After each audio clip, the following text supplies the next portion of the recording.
नमस्कार मित्रांनो, युवराज अकॅडमी 24 या आपल्या एज्युकेशनल यूट्यूब चॅनलवर मी तुम्हा सर्वांचं मनापासून स्वागत करतो। तर मित्रांनो, आगामी काळामध्ये होणारी तलाठी भरतीसाठी आपण पीवायक्यू क्वेश्चन या ठिकाणी सिरीज चालू केली पहा पीवायक्यू क्वेश्चनची आणि इंग्लिश ग्रामर विशेष करून इंग्लिश ग्रामर ज्या विद्यार्थ्यांना तलाठी व्हायचं म्हणजेच मित्रांनो ग्राम महसूल अधिकारी ग्राम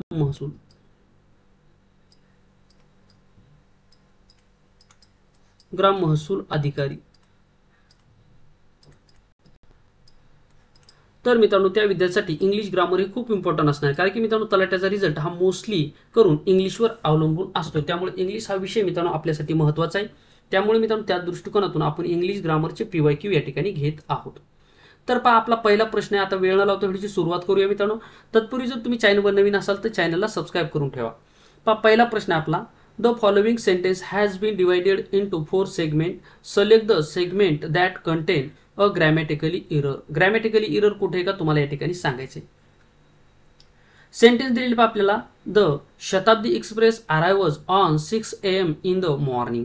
मॉर्निंग मध्ये काय शताब्दी एक्सप्रेस आलेली। आता मित्रांनो एररचे क्वेश्चन पाहत असताना तुमचं सर्वप्रथम मित्रांनो पहा टेन्स पक्का असणं गरजेचं आहे। पहा टेन्सच्या नंतर मित्रांनो तुमचं 2 नंबरला आर्टिकल बरोबर असणं गरजेचं आहे। त्याच्यानंतर मित्रांनो प्रेपोजिशन त्याच्यानंतर मित्रांनो तुम्हाला या ठिकाणी सब्जेक्ट व्हर्ब अग्रीमेंट आणि त्याच्यानंतर मित्रांनो या ठिकाणी परत एक तुमचा टॉपिक माहित असला पाहिजे, तो म्हणजे मित्रांनो या ठिकाणी नाउन। तो म्हणजे मित्रांनो नाउन। मग कलेक्टिव्ह नाउन आहे का, कुठलं नाउन आहे, ॲब्स्ट्रॅक्ट नाउन, हे तुम्हाला माहित असणं गरजेचं असणार आहे। एवढे जर मित्रांनो एवढं जर तुम्हाला जर माहित असेल किंवा एवढ्याचं जर चांगलं जर नॉलेज तुम्हाला जर असेल तर मित्रांनो एररवरची जे का सेंटेन्समध्ये एरर दिली जाते यामध्ये तुम्ही 100% मार्क घेऊ शकता। तर पहा मित्रांनो आपला प्रश्न आहे, the Shatabdi Express arrives on 6 AM in the morning. आता यामध्ये जर पाहिलं तर मित्रांनो आता शताब्दी ही काय मित्रांनो एक आगगाडीचं नाव, रेल्वेचं नाव। मग रेल्वेच्या नाव अगोदर नेहमी द हे आर्टिकल वापरलं जातं, म्हणून या ठिकाणी पहिलं जे काही दिलेलं आहे आपल्याला पहिल्या पार्टमध्ये चुकी नाही। दुसरा पार्ट जर पाहिला तर एक्सप्रेस अराइव्हज दिलेलं आहे, म्हणजेच मित्रांनो या ठिकाणी शताब्दी एक्सप्रेस हा सिंगल नाउन आहे, सब्जेक्ट आहे। त्याच्यामुळे त्यानुसार अराइव्हज आलेला आहे, म्हणजे मित्रांनो हा सुद्धा या ठिकाणी सिंग्युलर असल्यामुळे या ठिकाणी कुठल्याही प्रकारे चूक नाहीये, लक्षात ठेवा, कारण की सिंपल सेंटेन्सचं वाक्य आहे। आणि त्याच्यानंतर पहा तिसरं जे काही पार्ट दिलेला आपल्याला तो पार्ट काय दिला, on 6 AM in the morning. आता मॉर्निंगच्या अगोदर इन वापरतात, इन द मॉर्निंग, त्यामुळे हे सुद्धा या ठिकाणी बरोबर असणार आहे, मात्र या ठिकाणी जे काही तुम्हाला हे दिलेले पहा ऑन 6 AM तर लक्षात ठेवा मित्रांनो, कधी सुद्धा जर तुम्हाला फिक्स टाइम दिला असेल, फिक्स टाइम दिला जर असेल तर त्याच्या अगोदर नेहमी ॲट हे प्रिपोजिशन वापरतात। कुठलं मित्रांनो, ॲट प्रिपोजिशन वापरतात। त्यामुळे मित्रांनो हे जे काय ऑन या ठिकाणी दिलेले हे चुकीचं आहे, दिले, त्यामुळे या ठिकाणी यामध्ये तिसऱ्या पार्टमध्ये आपल्याला चूक दिसत आहे। आता हे कोणत्या ऑप्शनमध्ये ते आपल्याला पाहणं गरजेचं आहे। आता पाहिजे ऑप्शन क्रमांक 3 मध्ये दिलेले, त्यामुळे ऑप्शन क्रमांक 3 आहे आपल्या प्रश्नाचं उत्तर। म्हणजे तिसऱ्या पार्टमध्ये आपल्याला या ठिकाणी चूक सापडली, ती म्हणजे मित्रांनो ऑन ऐवजी ॲट हवं होतं, म्हणजे आपल्याला कुठली चूक सापडली मित्रांनो, प्रेपोजिशनची। मित्रांनो तुम्हाला जे काही एरर दिले जातात मित्रांनो ह्या 4-5 जे काही टॉपिक आहे या टॉपिकवरच आधारित असतात, त्यामुळे पहा याच्यामध्ये कुठली होती, प्रेपोजिशनची होती। त्यामुळे मित्रांनो पहा याच्यापैकी जे तुम्हाला चेक करायचे, जसे की तुम्ही क्वेश्चन ज्यावेळेस सॉल्व्ह करता त्यावेळेस सर्वप्रथम टेन्स पहा, नंतर आर्टिकल पहा, प्रेपोजिशन पहा, सब्जेक्ट व्हर्ब अग्रीमेंट पहा आणि नाउन प्रोनाउन या ठिकाणी पाहणं गरजेचं असणार आहे। ठीक आहे, पुढे पहा आता पहा या ठिकाणी दिली पहा वेळेच्या अगोदर ऑन ऐवजी निश्चित वेळ दिलेली असेल तर ॲट हे प्रिपोजिशन वापरलं जातं। कुठलं मित्रांनो, ॲट हे प्रिपोजिशन वापरलं जातं। त्यामुळे मित्रांनो या ठिकाणी एक गोष्ट लक्षात ठेवायची तुम्हाला, ही कुठलीही वेळ तुम्हाला सेंटेन्स मध्ये जर दिली असेल, तर त्याच्या अगोदर नेहमी तुम्हाला ॲट हे प्रिपोजिशन वापरणं गरजेचं असतं। कुठलं मित्रांनो, ॲट हे प्रिपोजिशन वापरणं गरजेचं असतं। त्यामुळे तुम्ही एक गोष्ट लक्षात ठेवा, कधी सुद्धा तुम्हाला जे काही दिलं जातं त्यामध्ये ॲट प्रिपोजिशन तुम्हाला कुठं जर दिसत असेल तर त्यानंतर मित्रांनो तुम्हाला फिक्स वेळ जर दिली असेल तरच या ठिकाणी ॲट वापरायचं आहे। ठीक आहे, आता वरच्या सेंटेन्समध्ये तुम्हाला फिक्स वेळ दिली होती, त्यामुळे तुम्ही ॲट हे प्रिपोजिशन वापरलेलं असावं। ठीक आहे, हे लक्षात ठेवा, त्याऐवजी दुसरं प्रिपोजिशन वापरायच्या नंतर ते चुकतं। त्याच्यानंतर 2 नंबरचा प्रश्न पहा। 2 नंबरचा प्रश्न आपल्याला काय म्हणतो, 2 नंबरचा प्रश्न सुद्धा आपल्यासाठी महत्त्वाचा आहे। Select the most appropriate antonyms, म्हणजे व्होकॅब्युलरीवर। अँटोनिम्स म्हणजे काय, विरुद्धार्थी शब्द of the underline word. Underline जे काही शब्द केलेले त्याला तुम्हाला अँटोनिम्स सांगायचे। मग पहा काय दिलेली तुम्हाला, ॲ कॅमोफ्लॅग. आता याचा अर्थ तुम्हाला माहित असेल तरच तुम्ही याचा आन्सर देऊ शकता, बाकीचं वाचण्याची सुद्धा आवश्यकता नाही. तुम्हाला एक गोष्ट लक्षात ठेवा, ज्यावेळेस तुम्हाला व्होकॅबुलरी प्रश्न विचारला जातो त्यावेळेस अंडरलाईन केलेला जो काही शब्द आहे तो शब्द पाहायचा आणि त्याचा अर्थ पाहून त्याचा आन्सर शोधायचा प्रयत्न करा. बाकीचं जर तुम्ही वाचत जर बसले, तुम्हाला जर स्पीड असेल तर वाचू शकता, परंतु बाकीचं जर तुम्हाला इंग्लिश जर समजत जर नसेल तर बाकीचं वाचून सुद्धा आवश्यकता तुम्हाला भासणार नाही किंवा ती वाचण्याची सुद्धा तुम्ही वाचून सुद्धा त्याचा फायदा होणार नाही. त्यामुळे जर तुम्हाला इंग्लिशचा अर्थ कळत असेल तरच बाकीचं वाचा. त्याच्यावरून एक थोडीशी गोष्ट तुम्हाला हिंट लक्षात येईल. या ठिकाणी पहा हाईड. हाईड म्हणजे काय मित्रांनो? लपवणे. यावरून याचा अर्थ आपल्याला समजू शकतो. त्याच्यानंतर पहा इसेंटियल. इसेंटियल म्हणजे अनिवार्य किंवा अपरिहार्य, म्हणजे न टाळता येणारे, म्हणजे अत्यंत आवश्यक भाग. त्याला काय म्हणता येईल आपल्याला? अत्यंत आवश्यक भाग म्हणजे इसेंटियल. त्यामुळे मित्रांनो हा इसेंटियलची स्पेलिंग सुद्धा लक्षात ठेवा. हा सुद्धा प्रश्न तुम्हाला सिनोनिम्स मध्ये TCS ने विचारलेला प्रश्न आहे. तर पहा आता सध्या जर पाहिलं तर कॅमोफ्लॅगचा अर्थ होतो मित्रांनो लपवणे. लपवणे म्हणजेच मित्रांनो या ठिकाणी लपवून ठेवणे, एखादी गोष्ट लपवून ठेवणे किंवा लपवणे. मग मित्रांनो या ठिकाणी त्याचा आपल्याला विरुद्धार्थी शब्द पाहायचा, म्हणजे लपवणे म्हणजे उघड करणे, हे आपला त्याचा विरुद्धार्थी शब्द असणार आहे. त्यामुळे मित्रांनो पहा एक्सपोज. एक्सपोज म्हणजे काय मित्रांनो? या ठिकाणी उघड करणे. उघड करणे. त्यामुळे या प्रश्नाचं उत्तर आहे मित्रांनो ऑप्शन क्रमांक 1. ऑप्शन क्रमांक 1. आणि बिट्रेट म्हणजे काय? अन्याय झालेला किंवा एखाद्यावर अत्याचार झालेला म्हणजे बिट्रेट. ठीक आहे, पुढे पाहता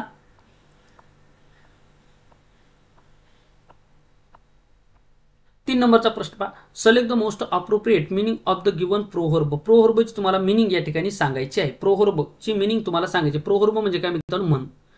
आपल्या मराठीमध्ये त्याला काय म्हणतात? म्हण. प्रोव्हर्बची आपल्याला तुम्हाला म्हण सांगायचे. तर पहा black will take no other हू.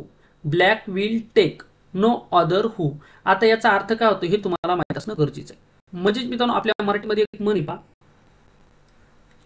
मूळचा जो काय स्वभाव असतो, मूळ जो काय आपला स्वभाव असतो, म्हणजेच मित्रांनो मूळचा जो काय स्वभाव असतो तो कधी बदलत नसतो. म्हणजे आपण म्हणतो पहा सगळ्याला औषध आहे परंतु तुमच्या मूळ स्वभावाला औषध नाही. म्हणजेच मित्रांनो आपण मराठीमध्ये याला एक म्हण आहे मित्रांनो, ती म्हणजे सुम जळालं तरी सुंबाचा ताव जात नाही. आता बाजलं जे काही सुम असतं पहा, हे जळालं तरी त्याचा ताव असा जात नाही. म्हणजेच एखाद्याची खोड ही मेल्यानंतर सुद्धा जात नाही अशा स्वरूपाची ही म्हण आहे. मग याच्या स्वरूपाचा अर्थ कुठे पहा, पहिल्या ऑप्शन मध्ये काय दिलेले?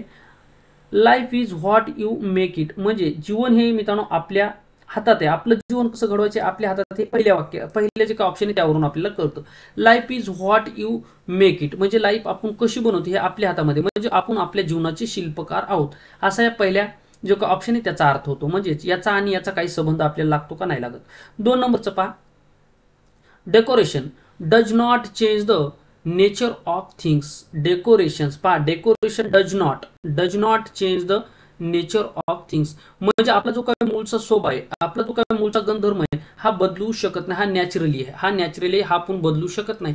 म्हणजेच हे जे काही दुसरं ऑप्शन आहे हे याच्यासोबत मिळता जुळता अर्थ या ठिकाणी घेताना आपल्याला दिसत आहे. ठीक आहे, त्याच्यानंतर पुढचे पहा black colour has the lightest hue. म्हणजे ब्लॅक कलर एवढा कुठलाही कलर लाईट नाही. म्हणजे मित्रांनो याचा कुठलाही संबंध यामध्ये लागत नाही. त्याच्यानंतर 4 नंबरचा ऑप्शन पहा no colour can overtake black colour. म्हणजे कुठलाही कलर हा ब्लॅक कलरला ओव्हरटेक करू शकत नाही, म्हणजे मागे टाकू शकत नाही. म्हणजे काय मागे टाकू शकत नाही, म्हणजे ब्लॅक कलरचं श्रेष्ठत्व या 4 नंबरच्या ऑप्शनवरून आपल्याला दिसत. त्यामुळे याचाही सुद्धा कुठेही संबंध आपल्याला वरच्या प्रश्नामध्ये जो काही प्रश्न दिला त्यामध्ये लागत नाही. म्हणजे black will take no other hue म्हणजे मूळचा स्वभाव कधीही जात नाही. आपण म्हणतो ना जितेची खोड मेल्याशिवाय जात नाही. म्हणजेच मित्रांनो एखाद्याचा स्वभाव असतो कधीही बदलत नसतो आणि स्वभावाला औषध नाही. एखाद्या स्वभाव जसा आहे तो तसाच कंटिन्यू राहत असतो. ठीक आहे, त्याच्यामुळे ऑप्शन क्रमांक 2 मध्ये सुद्धा तेच दिलेले आहे. काय म्हणतं पहा decoration does not change the nature of things. म्हणजे आपण एखाद्याचं डेकोरेशन केलं तर ते मूळची गोष्ट बदलणार आहे का? किती त्याचं डेकोरेशन करा मूळची गोष्ट बदलणार आहे का? नाही. म्हणजे नेचर त्याचं जे काही मूळचा स्वभाव तो बदलणार नाही. म्हणजे ऑप्शन क्रमांक 2 मध्ये दिलेले, म्हणून ऑप्शन क्रमांक 2 आपल्या या प्रश्नाचं उत्तर. आशा करतो मित्रांनो हे संपूर्ण व्यवस्थित लिहून घ्या. जर तुम्हाला याची PDF हवी असेल तर टेलिग्राम चॅनल तुम्ही जॉईन करू शकता. त्याची लिंक या व्हिडिओच्या डिस्क्रिप्शन बॉक्समध्ये देत आहे. आता याचं आपण एक्सप्लेनेशन सुद्धा पाहूयात. विश्लेषण पहा याचं. Black will take no other hue म्हणजे मूळ गुणधर्म कधी बदलत नाही, म्हणजे मूळचा स्वभाव कधी जात नाही. Black will take no other hue मित्रांनो लक्षात ठेवा. हे मित्रांनो TCS ने जवळपास बऱ्याच वेळेस रिपीट केलेले, त्यामुळे खूप इम्पॉर्टंट आहे. त्यामुळे मोस्ट इम्पॉर्टंट आपण रिपीटेड क्वेश्चन घेत आहोत. त्याच्यानंतर पहा पहिलं ऑप्शन लाईफ इज विथ हे तर तुम्हाला सांगितलेले, त्यामुळे वेळ याच्यामध्ये घालण्याची आवश्यकता नाही. 4 नंबरचा प्रश्न पहा.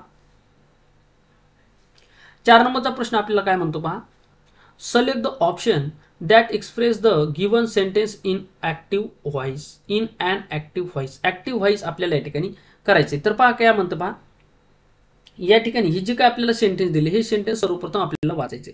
पहा, the piano is always played by अदन. आता या ठिकाणी जर हे वाक्य जर तुम्ही जर पाहिलं तर यामध्ये मित्रांनो बाय दिलेले आणि बायच्या नंतर या ठिकाणी काय करता दिलेले, करता दिलेले. बाय नंतर काय करता दिलेले. ज्यावेळेस मित्रांनो वाक्यामध्ये बाय दिलं असतं त्यावेळेस ते कोणतं असतं, पॅशिव्ह असतं. कुठलं असतं मित्रांनो, पॅशिव्ह असतं. हे लक्षात ठेवा. काय असतं ते पॅशिव्ह असतं.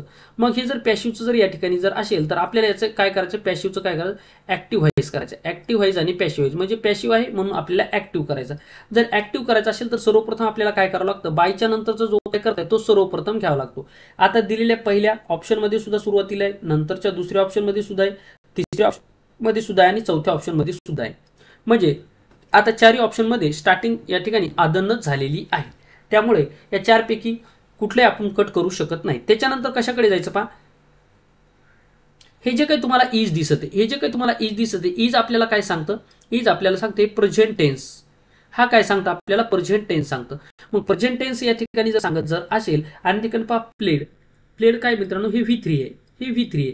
मग हे जर V3 जर असेल आणि या ठिकाणी हा जर मित्रांनो या ठिकाणी प्रेझेंट टेन्स जर दाखवत असेल तर हे जे काही V3 तुम्हाला दिसत आहे याच्यामध्ये ईडी जे काय लागले या ठिकाणी आपल्याला प्रेझेंट टेन्स असल्यामुळे काय लागणार आहे, या ठिकाणी ES परते लागणार आहे. काय लागणार आहे मित्रांनो, ES परते किंवा ई असल्यामुळे फक्त याला एस परते या ठिकाणी लागणार आहे. त्यामुळे एस परते असलेलं फक्त एकच या ठिकाणी तुम्हाला दिसत. पहा पहिल्यामध्ये दिलं का, पहिलं जसं दिलं म्हणून पहिलं या ठिकाणी चुकीचं आहे. दुसऱ्या वाक्यामध्ये प्लेज या ठिकाणी प्ले फक्त दिलेलं, याला यस लागलेलं नाही, कारण की यस लागणं आवश्यक आहे. कारण की प्रेझेंट टेन्सचं वाक्य, कारण की यस लागणं का आवश्यक आहे, कारण की पहा ही सी आणि इट, ही सी आणि इट हे जे काय मित्रांनो प्रेझेंट टेन्स मध्ये यूज केले जातात.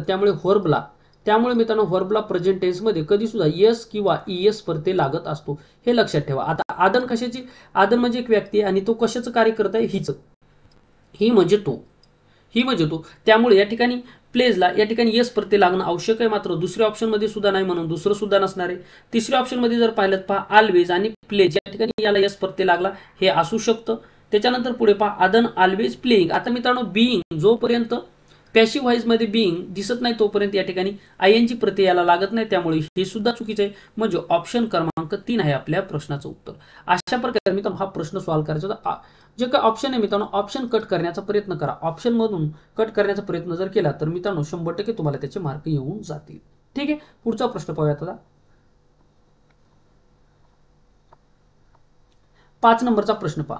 Select the option that express the given sentence in a passive voice.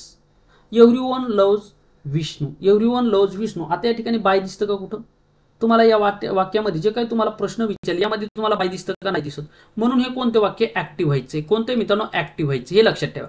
Active व्हायचे वाक्य म्हणून याचं काय करायचं आपल्याला, पॅसिव्ह करायचं. याचं काय करायचं मित्रांनो, पॅसिव्ह करायचं. मग पॅसिव्ह करत असताना आपल्याला सर्वप्रथम काय करावं लागतं, यामध्ये पहा एव्हरीवन लव्ज विष्णू म्हणजे विष्णूवर सर्वजण प्रेम करतात. म्हणजे कोणावर करतात, विष्णूवर करतात. म्हणून सुरुवातीला आपल्याला विष्णू घ्यायचंय. कोण घ्यायचंय, विष्णू. मग सर्वप्रथम पहा इथं विष्णू आहे, इथं विष्णू आहे, 3 नंबरच्या ऑप्शन मध्ये सुद्धा विष्णू आहे आणि 4 नंबरच्या ऑप्शन मध्ये पाहूयात. 4 नंबरच्या ऑप्शन मध्ये सुद्धा या ठिकाणी विष्णू आहे. ठीक आहे, 4 नंबरच्या ऑप्शन मध्ये सुद्धा आपल्याला विष्णू दिसत आहे. परंतु या ठिकाणी पहा हे जे काय लव्ज तुम्हाला दिसत आहे, म्हणजे याला काय LOVES या व्हर्बला मित्रांनो यस प्रत्यय लागला. कोणता लागला, यस प्रत्यय लागला. म्हणजे प्रेझेंट टेन्स आहे. कोणते, प्रेझेंट टेन्स आहे. आणि ऍक्टिव्ह व्हॉइस आणि पॅसिव्ह व्हॉइस मध्ये मित्रांनो टेन्स बदलत नसतो, हे लक्षात ठेवा. ऍक्टिव्ह व्हॉइस आणि पॅसिव्ह व्हॉइस मध्ये टेन्स बदलत नसतो. टेन्स कशामध्ये बदलतो, तर टेन्स बदलतो मित्रांनो डायरेक्ट इनडायरेक्ट स्पीच मध्ये. डायरेक्ट इनडायरेक्ट म्हणजे टेन्स बदलत असतो. मात्र ऍक्टिव्ह व्हॉइस आणि पॅसिव्ह व्हॉइस मध्ये टेन्स बदलत नाही. त्यामुळे हे जे काय तुम्हाला वाक्य दिले याला यस प्रत्यय लागल्यामुळे हे प्रेझेंट टेन्स आहे. मग प्रेझेंट टेन्स मध्ये काय असतं, तर व्हर्ब काय असतात, am, is, are, have, has आणि डू. हे मित्रांनो या ठिकाणी काय व्हर्ब असतात. यापैकी मग आता जे काही करताय त्या कर्त्यानुसार आपल्याला निवडणं गरजेचं असतं. ठीक आहे, मग मित्रांनो या ठिकाणी एम, इज, आर कुठं दिसतं तेच याचा आन्सर असणार आहे. पहा पहिल्या वाक्यामध्ये इज आहे, दुसऱ्यामध्ये सुद्धा ऑप्शन मध्ये इज आहे, तिसऱ्यामध्ये वाज आहे म्हणून या ठिकाणी हे चुकलं. हे या ठिकाणी चुकलेलं आहे. त्याच्यानंतर चौथ्यामध्ये सुद्धा वाज दिसतं, चौथं सुद्धा चुकलं, चौथं सुद्धा आपल्याला पाहिजे नाही. आता आपलं जे काही उत्तर असणार आहे ते ऑप्शन क्रमांक 1 किंवा ऑप्शन क्रमांक 2 मध्ये असणार आहे. ठीक आहे, म्हणजे आपले 2 तर या ठिकाणी कटले. मग पहा, सर्वप्रथम विष्णूने सुरुवात होणार आहे, विष्णूने, त्याच्यानंतर ई झाला, इथं सुद्धा ई झाला. आता हे जे काय लोविंग या ठिकाणी दिले, लविंग दिलेले, परंतु वरी मित्रांनो बिईंग कुठं दिसतं का? जोपर्यंत ऍक्टिव्ह व्हॉइस मध्ये बिईंग तुम्हाला दिसत नाही तोपर्यंत पॅसिव्ह व्हॉइस मध्ये आयएनजी प्रत्यय लागत नाही, लक्षात ठेवा. त्यामुळे या ठिकाणी दुसरं सुद्धा कटलं. मग राहिलं मित्रांनो ऑप्शन क्रमांक 1च. आता ऑप्शन क्रमांक 1 असल्यामुळे ऑप्शन क्रमांक 1 आहे मित्रांनो आपल्या प्रश्नाचं उत्तर. म्हणजेच मित्रांनो पॅसिव्ह व्हॉइस मध्ये ज्यावेळेस हा फोर वापरला जातो त्याच्यानंतर जे काही मित्रांनो एम इज आर येतं, त्याच्यानंतर लागणारा जो काय असतो मित्रांनो तो ईडीचा प्रत्यय असतो. काय असतो? ईडीचा, म्हणजे V3 असतो. V3 असतो, हे लक्षात ठेवायचं. येणारा जो काही त्याच्यानंतर जो काही होरबा असतो तो काय असतो मित्रांनो V3 चा असतो. त्यामुळे या ठिकाणी पा ई झालं, त्याच्यानंतर लव म्हणजे ईडी प्रत्यय लागला म्हणजे V3 आलं, आणि त्याच्यानंतर बाय आणि येऊन. त्याच्यामुळे मित्रांनो ऑप्शन क्रमांक 1 आहे आपल्या प्रश्नाचं उत्तर. आशा करतो हा सुद्धा प्रश्न तुम्हाला व्यवस्थितरित्या समजलेला असेल. पुढचा प्रश्न पहा.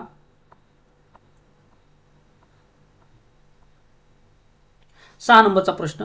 Select the most appropriate question tag to fill in the blank. आता क्वेश्चन टॅग करत असताना मित्रांनो हा क्वेश्चन टॅग हा जो काही टॉपिक आहे अतिशय महत्त्वाचा आहे. क्वेश्चन टॅग करत असताना दिलेले जे काही तुम्हाला प्रश्न असतो हा जर मित्रांनो तुमचा नकारार्थक असेल, हा जर नकारार्थक असेल तर क्वेश्चन टॅग नेहमी होकारार्थक होतो, लक्षात ठेवा.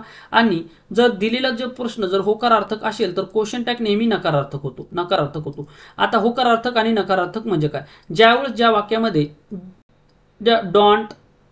डॉन्ट त्याच्यानंतर never, NEVR never, seldom, not म्हणजे नकारार्थक शब्द. हे नकारार्थक शब्द जर तुम्हाला क्वेश्चन मध्ये दिलेले असतील तर त्याच्यानंतर होणारा क्वेश्चन टॅग कसा असतो? होकारार्थक असतो. कसा असतो? होकारार्थक असतो. मग पहा, दिलेले जे काय आपल्याला वाक्य आहे, दिलेले जे काय आपल्याला क्वेश्चन आहे, हा क्वेश्चन कसा आहे मित्रांनो? यू डॉन्ट कुक वेल. आता DON आणि अपॉस्ट्रॉफ T हे काय आहे मित्रांनो? नकारदर्शक आहे. याच्यामध्ये पहा डॉन्ट म्हणजे याच्यामध्ये नॉट लपलेलं आहे. काय मित्रांनो? नॉट या ठिकाणी लपलेलं आहे. हे जे काही तुम्हाला एन दिसतं आणि त्याच्यानंतर अपॉस्ट्रॉफ करून T आहे म्हणजे या ठिकाणी नॉट आहे. काय मित्रांनो? नॉट आहे. ह्या बेसिक तुम्हाला माहित असणं गरजेचं. मग या ठिकाणी हा जर होर्ब जर या ठिकाणी नकारदर्शक असेल तर आपल्याला क्वेश्चन टॅग करायचा असेल होकारदर्शक आपल्याला करणं गरजेचं आहे. मग क्वेश्चन टॅग करत असताना कधी सुद्धा होर्बचा केला जातो. आणि यामध्ये होर्ब कोणतं आहे तर हे मित्रांनो डू काय मित्रांनो या ठिकाणी होर्ब आहे. मग या ठिकाणी डॉन्ट जे काय होर्ब आहे याचा अर्थ याच्यामध्ये डू येणार म्हणजे आपल्याला नकारार्थी असणार ते कट करायचे. 5 तिसऱ्यामध्ये नकार दिलेले, चौथ्यामध्ये सुद्धा नकार म्हणजे 3 आणि 4 या ठिकाणी ऑलरेडी कटले. आता आपलं ऑप्शन 1 आणि ऑप्शन 2 पैकी आन्सर या ठिकाणी काढायचे. आता मित्रांनो या ठिकाणी डू दिलेले, मग डूच्या जागी डीड आपल्याला वापरण्याची आवश्यकता नाही, कारण की होर्ब चेंज करायचा नसतो क्वेश्चन टॅग मध्ये. म्हणून दुसरं सुद्धा कटलं. ऑप्शन क्रमांक 1 आहे आपल्या प्रश्नाचं उत्तर. म्हणजेच you don't cook well, do you म्हणजे ऑप्शन क्रमांक 1 आहे मित्रांनो आपल्या प्रश्नाचं उत्तर. अशा प्रकारे मित्रांनो आपल्याला हा प्रश्न सॉल्व्ह करायचा होता. आशा करतो हा सुद्धा व्यवस्थितरित्या तुम्हाला समजलेला असेल. इज जर असतं तर या ठिकाणी आपल्याला काय करावं लागतं? इज इट म्हणजे ज्यानुसार करता दिला असेल त्यानुसार आपल्याला वापरायचा असतो, हे लक्षात ठेवायचे. पुढे पहा. 7 नंबरचा प्रश्न पहा. Select the most appropriate meaning of the given phrase. आता फ्रेजचे आपल्याला काय करायचे मित्रांनो? मिनिंग सांगायचे. आपल्याला काय प्रश्न विचारले, जी काही फ्रेज दिली त्याची मिनिंग आपल्याला सांगायचे. ब्रोडेन ओन्स होरिझन म्हणजे याचा अर्थ काय होतो तर ज्ञानाच्या कक्षा रुंदावणे, म्हणजे ज्ञान काय करणे? एक्स्ट्राचं ज्ञान घेणे किंवा ज्ञानाच्या कक्षा आपल्या रुंदावणे. ब्रोडेन ओन्स होरिझन म्हणजे काय? क्षितिज. ज्याप्रमाणे मित्रांनो आकाश ज्या ठिकाणी टेकल्यासारखं दिसतं त्याला होरिझन असे म्हणतात. म्हणजे पहा आकाश या ठिकाणी तुम्हाला आकाशाचा आकार मित्रांनो गोल असा दिसतो आणि कुठंतरी एका ठिकाणी आकाश हे टेकल्यासारखं दिसतं, मात्र ते टेकलेलं असतं का? नाही. म्हणजे त्याच्या कक्षा सीमित आहेत का? नाही. त्याचप्रमाणे या ठिकाणी काय म्हणतं? ब्रोडन ओन्स होरिझन म्हणजे ज्ञानाच्या कक्षा रुंदावणे किंवा ज्ञानाच्या जे काय आवाक आहे हा वाढविणे, हा याचा अर्थ होतो. मग अशा स्वरूपाचे ऑप्शन कितीमध्ये आहेत तर ते आपण या ठिकाणी पाहूयात. आता पहा ऑप्शन क्रमांक 1 मध्ये काय दिलेलं आहे? ऑप्शन क्रमांक 1 मध्ये मित्रांनो आपल्याला काय दिलेलं आहे? Gives much health on enhance physical health. म्हणजे जर तुम्हाला तुमचं शरीर सुदृढ करायचं असेल तर दररोज म्हणजे व्यायाम करणं गरजेचं असतं. त्याच्यानंतर पहा इनक्रेज आयसाइट याचा अर्थ काय होतो? इनक्रेज आयसाइट म्हणजेच मित्रांनो आपली दृष्टी वाढवणे, म्हणजेच आपला दृष्टिकोन बदलणे. इनक्रेज आयसाइट म्हणजे काय मित्रांनो? आपल्या डोळ्याची दृष्टी बदलणे. म्हणजे आपण म्हणतो ना निसर्गाचं सौंदर्य हे पाहणाऱ्याच्या दृष्टीवर अवलंबून असतं. म्हणजे आपले जे काही दृष्टी आहे त्या दृष्टीवर मित्रांनो जग अवलंबून असतं. पाहणाऱ्याच्या म्हणजे आपण एखाद्याकडे कसं पाहतो हे आपल्या दृष्टिकोनावर अवलंबून असतं. म्हणजे आपला काय दृष्टिकोन वाढवणे किंवा आपल्या दृष्टिकोनामध्ये सुधारणा करणे असा त्याचा अर्थ होतो. त्याच्यानंतर पहा दूरदृष्टी, आपण म्हणतो ना जसे की डॉक्टर बाबासाहेब आंबेडकर, त्याच्यानंतर महात्मा ज्योतिबा फुले यांची काही दूरदृष्टी होती, म्हणजे पुढचं त्यांना समजत होतं. एक्सपॅन्ड नॉलेज, एक्सपॅन्ड नॉलेज म्हणजे ज्ञानाच्या कक्षा रुंदावणे. एक्सपॅन्ड म्हणजे काय मित्रांनो, रुंदावणे, लांब करणे, म्हणजेच मित्रांनो आवाका वाढविणे, म्हणजे एक्सपॅन्ड नॉलेज म्हणजे ज्ञानाच्या कक्षा वाढवणे. मिळता जुळता अक्षर तुम्हाला या ठिकाणी अर्थ दिसत असेल. त्याच्यानंतर पहा डेव्हलप लेझिनेस. डेव्हलप लेझिनेस म्हणजे आपला जो काय आळस आहे आळस वाढवणे, म्हणजे आळस म्हणजे डेव्हलप करणे असा याचा अर्थ होतो. म्हणून या ठिकाणी याचा प्रश्नाचं जे काही उत्तर असणार आहे ते ऑप्शन क्रमांक 3 मध्ये आपल्याला दिलेलं आहे. म्हणून ऑप्शन क्रमांक 3 आपल्याला या प्रश्नाचं उत्तर म्हणावं लागेल, कारण की याचा जो काही मिळता जुळता अर्थ फक्त ऑप्शन क्रमांक 3 मध्ये दिलेला आहे. म्हणून ऑप्शन क्रमांक 3 आहे आपल्या प्रश्नाचं उत्तर. याचं एक्सप्लेनेशन पहा. ब्रोडेन ओन्स होरिझन, ब्रोडेन ओन्स होरिझन ज्ञानाच्या कक्षा वाढविणे. Gives much health or enhance physical health म्हणजे शरीर तंदुरुस्त ठेवायचं असेल तर नियमितपणे व्यायाम केला पाहिजे. त्याच्यानंतर पहा इन्सर्ट आयसाइड म्हणजे पाहण्याचा दृष्टिकोन बदलणे किंवा दृष्टी वाढवणे. त्याच्यानंतर पहा एक्सपॅन्ड नॉलेज म्हणजे ज्ञानाच्या कक्षा रुंदावणे. डेव्हलप लेझिनेस म्हणजे आळशीपणा वाढविणे. आता 8 नंबरचा प्रश्न पहा. Select the most appropriate antonyms of the underline word. आता पहा अंडरलाइन केलेलं जे काही वर्ड आहे त्याचा आपल्याला काय करायचं, अँटोनिम्स. अँटोनिम्स म्हणजे काय मित्रांनो, विरुद्धार्थी शब्द आपल्याला या ठिकाणी सांगायचे. अँटोनिम्स सांगायचं म्हणजे विरुद्धार्थी शब्द या ठिकाणी सांगायचे. द डिसिजन पहा, डिसिजनची स्पेलिंग लक्षात ठेवा. डिसिजनची स्पेलिंग विचारली जाते परीक्षेला. डिसिजनची स्पेलिंग लक्षात ठेवा. Decision arrived much controversy among the students. आता कॉन्ट्रोव्हर्सीचा अर्थ तुम्हाला सांगायचे. कॉन्ट्रोव्हर्सी या शब्दाचा अर्थ काय होतो. कॉन्ट्रोव्हर्सी म्हणजे मित्रांनो वादविवाद. कॉन्ट्रोव्हर्सी म्हणजे वादविवाद किंवा मतभेद. म्हणजे विद्यार्थ्यांमध्ये काय म्हणतो मित्रांनो, मतभेद होते. म्हणजे कॉन्ट्रोव्हर्सी म्हणजे काय, मतभेद असणे किंवा ओढाताड होणे. म्हणजेच मित्रांनो कॉन्ट्रोव्हर्सी म्हणजे मतभेद असणे, वादविवाद असणे याचा अर्थ होतो. मग मित्रांनो आता याचा आपल्याला विरुद्धार्थी शब्द शोधायचे. मग पहा आर्ग्युमेंट म्हणजे काय, वादविवाद. आर्ग्युमेंट म्हणजे वादविवाद म्हणजे हा याचा सिनोनिम्स झाला. त्याच्यानंतर कम्प्लिमेंट म्हणजे काय, प्रशंसा करणे, म्हणजे कौतुक करणे, प्रशंसा करणे. याचा आणि याचा कुठेही संबंध लागत नाही. त्याच्यानंतर पहा ॲग्रीमेंट म्हणजे सहमत असणे, समझोता होणे, ॲग्रीमेंट. त्याच्यानंतर सप्लिमेंट म्हणजे पुरवणी. सप्लिमेंट म्हणजे काय, पुरवणी करणे. ठीक आहे. म्हणून मित्रांनो आता कॉन्ट्रोव्हर्सी म्हणजे काय, मतभेद असणे, आणि ॲग्रीमेंट म्हणजे काय, सहमत असणे. म्हणजेच अँटोनिम्स आपल्याला विचारलेला असल्यामुळे ऑप्शन क्रमांक 3 आहे आपल्या प्रश्नाचं उत्तर. पहा कॉन्ट्रोव्हर्सी याचा अँटोनिम्स काय होतो तर ॲग्रीमेंट होतो. ॲग्रीमेंट म्हणजे काय, सहमती असणे किंवा एखाद्या गोष्टी अनुस्वरूप असणे. ठीक आहे. म्हणजेच कॉन्ट्रोव्हर्सीचा विरुद्धार्थी शब्द ॲग्रीमेंट असा होतो. म्हणून या प्रश्नाचं उत्तर ऑप्शन क्रमांक 3 आहे. पुढे पाहता याचे आपण एक्सप्लेनेशन पाहूयात. पहा कॉन्ट्रोव्हर्सी म्हणजे मित्रांनो वादविवाद, कलह. आर्ग्युमेंट म्हणजे वाद, मतभेद. कम्प्लिमेंट म्हणजे प्रशंसा करणे, आणि ॲग्रीमेंट म्हणजे सहमती, आणि सप्लिमेंट म्हणजे मित्रांनो पुरवणी. याचे सर्वांचे स्पेलिंग लक्षात ठेवा. याच्या स्पेलिंग परीक्षेमध्ये विचारलेल्या आहेत. ठीक आहे. याच्या स्पेलिंग परीक्षेमध्ये विचारलेल्या आहेत, हे तुम्हाला लक्षात ठेवायचं आहे. ठीक आहे. पुढे पहा आता 9 नंबरचा प्रश्न. Select the incorrectly spelled word. पहा इनकरेक्टली स्पेल्ड वर्ड वर सुद्धा प्रश्न विचारले जातात. तलाठी भरती 2023 ला विचारलेला प्रश्न. पहा पहिला ऑप्शन दिले तुम्हाला रिम्युनरेशन, त्याच्यानंतर इनकॉन्व्हेन्स, त्याच्यानंतर इंडिस्पेन्सिबल आणि फेनोमेनॉन. आता मित्रांनो या ठिकाणी जर पाहिलं तर रिम्युनरेशनची जी काही स्पेलिंग आहे, पहा रिम्युनरेशनची स्पेलिंग ही अतिशय योग्य. पहा REMU, रिमू, NE, रेशन, RATION. फोड करत मित्रांनो तुम्हाला या ठिकाणी लिहायचे. पहा रिम्युनरेशन याची स्पेलिंग अतिशय योग्य त्याने दिले. रिम्युनरेशन याचा अर्थ होतो मित्रांनो मोबदला, नुकसानीचा मोबदला. रिम्युनरेशन म्हणजे शेतकऱ्याचं कुठं नुकसान झालं असेल तर त्याचा मोबदला जे काही सरकार देते त्याला रिम्युनरेशन असं म्हणतात. जसं की मित्रांनो गारपीट झाली असेल किंवा दुष्काळ पडलेला असेल तर ज्यावेळेस सरकार शेतकऱ्यांना जो काही मोबदला देतो तो काय असतो, रिम्युनरेशन असतो, किंवा आपल्या कामाचा मोबदला, त्याला रिम्युनरेशन असे म्हणतात. त्याच्यानंतर पहा इनकॉन्व्हिनन्स याची स्पेलिंग पहा INCONVENIENC. इनकॉन्व्हिनन्स ही सुद्धा स्पेलिंग मित्रांनो आपल्याला बरोबर. इनकॉन्व्हिनन्सचा याचा अर्थ काय होतो तर याचा अर्थ होतो मित्रांनो या ठिकाणी पहा इनकॉन्व्हिनन्सचा जो काय अर्थ आहे तो आहे मित्रांनो या ठिकाणी इनकॉन्व्हिनन्सचा अर्थ मित्रांनो खाली दिलेला आहे. ठीक आहे, मला आठवत नाही आता. त्याच्यानंतर पहा इनडिस्पेन्सिबल, इनडिस्पेन्सिबल, INDISPENSABL, इनडिस्पेन्सिबल म्हणजे अपरिहार्य, याचा अर्थ होतो अपरिहार्य. फेनॉमेनॉन म्हणजे मित्रांनो फेनॉमेनॉन म्हणजे काय मित्रांनो नैसर्गिक. पहा या ठिकाणी रिमोनेशनची स्पेलिंग सुद्धा बरोबर आहे, त्याचा अर्थ होतो काय होतो मित्रांनो मोबदला. त्याच्यानंतर इनडिस्पेन्सिबल म्हणजे मित्रांनो इनडिस्पेन्सिबल याची सुद्धा स्पेलिंग बरोबर आहे, याचा अर्थ होतो मित्रांनो अपरिहार्य किंवा न टाळता येणारे. त्याच्यानंतर फेनॉमेनॉन म्हणजे मित्रांनो नैसर्गिक, याचा अर्थ होतो मित्रांनो नैसर्गिक. आता फेनॉमेनॉनची जर स्पेलिंग जर पाहिली तुम्ही पहा फेनॉमेनॉन, आता पहा PHE फे नॉ, त्याच्यानंतर पहा मे, आता मेला मित्रांनो यमी येणार ना, फेनो मे नॉच्या जागी काय येणार ओ येणार नॉन. म्हणजेच मित्रांनो या ठिकाणी काय केलं, हा जो काही स्वर आहे या स्वराची आलटापलट केली, ओच्या जागी काय टाकला ई टाकला आणि ईच्या जागी ओ टाकला. म्हणजेच ऑप्शन क्रमांक 4 मध्ये आपल्याला चूक या ठिकाणी सापडली. आता मित्रांनो हा जो काय पार्ट आहे करेक्ट स्पेलिंगचा, हा मित्रांनो पाठांतराचा पार्ट आहे. मित्रांनो हा तुम्हाला पाठच करावा लागणार आहे. हा मित्रांनो तुम्हाला पाठ किंवा याचा सराव जास्तीत जास्त सराव असणं गरजेचं आहे. आता याचे मिनिंग सुद्धा आपण खाली दिलेले त्या पाहूयात.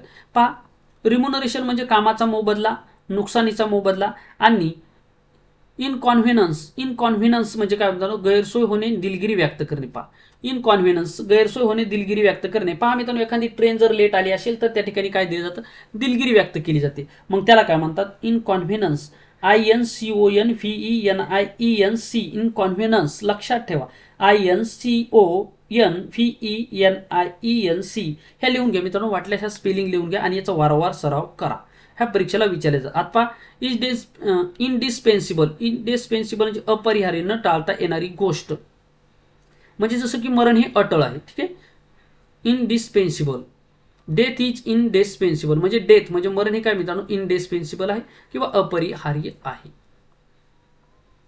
पहा फेनॉमेनॉनची स्पेलिंग काय दिली, PHENOMENON, फेनॉमेनॉन म्हणजे नैसर्गिक घटना. ठीक आहे, याचं पहा मित्रांनो या ठिकाणी ईच्या जाग्या ओ केला आणि ओच्या जाग्या ई केला, त्यांनी असा गडबड करून दिलेली होती. आता बाकी जे काही स्पेलिंग ज्या परीक्षेमध्ये विचारले जातात ते पहा मित्रांनो, commission COMMISSION commission, committee COMMITTEE ह्या खूप वेळेस विचारलेल्या पहा. आणि अकोमोडेशन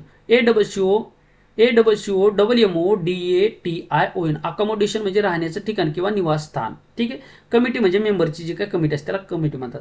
आणि अडॅप्ट लक्षात ठेवा ADAPTIV, अडॅप्टिव्हची सुद्धा स्पेलिंग खूप वेळेस विचारली. ह्या स्पेलिंग मित्रांनो तुम्ही पाठच करा, जे काय महत्त्वाचे स्पेलिंग असतात मित्रांनो ह्या स्पेलिंग तुम्हाला पाठच करणं गरजेचं असणार आहे, या परीक्षेला वारंवार विचारल्या जातात. पुढचे पहा 10 नंबरचा प्रश्न, select the most appropriate synonyms of the given word. आता तुम्हाला सिनोनिम्स म्हणजे समानार्थी शब्द सांगायचा आहे.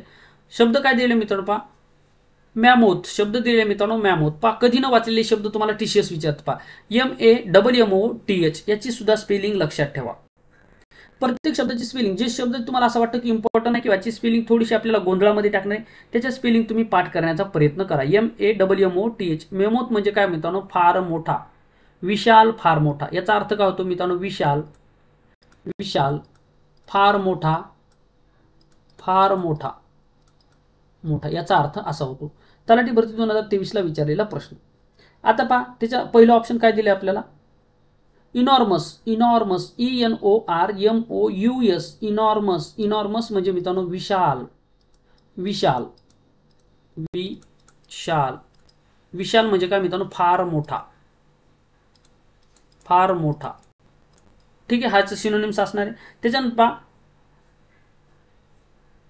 कॅरोड, कॅरोड म्हणजे काय CORROD, कॅरोड, कोरोड म्हणजे काय मित्रांनो याचा अर्थ होतो, याचा अर्थ गंजलेला, गंजलेला, गंजलेला किंवा कुजलेला, कुजलेला, कुजलेला, गंजलेला याचा अर्थ होतो.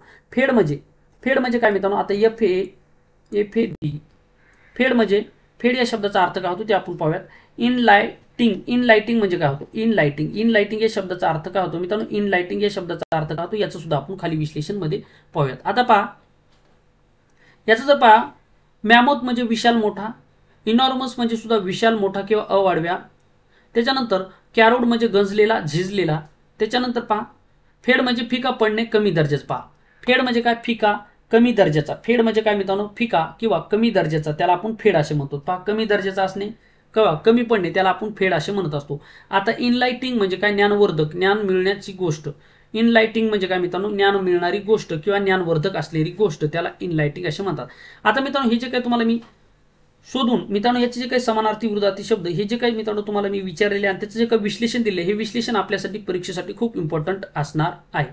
अशा प्रकारे मित्रांनो एकूण 10 प्रश्न आपण पाहिलेले विश्लेषणात्मक स्वरूपामध्ये. त्यामुळे मित्रांनो हे संपूर्ण प्रश्न आपल्यासाठी महत्त्वाचे होते. संपूर्ण प्रश्नाचे एक वेळेस रिव्हिजन करा चांगल्या प्रकारे मित्रांनो, याचा नोट्स काढा, 100% तुम्हाला त्याचा फायदा होईल आगामी काळामध्ये होणाऱ्या तलाठी भरतीमध्ये. या ठिकाणी थांबूया. थँक्यू, धन्यवाद, टेक केअर, बाय.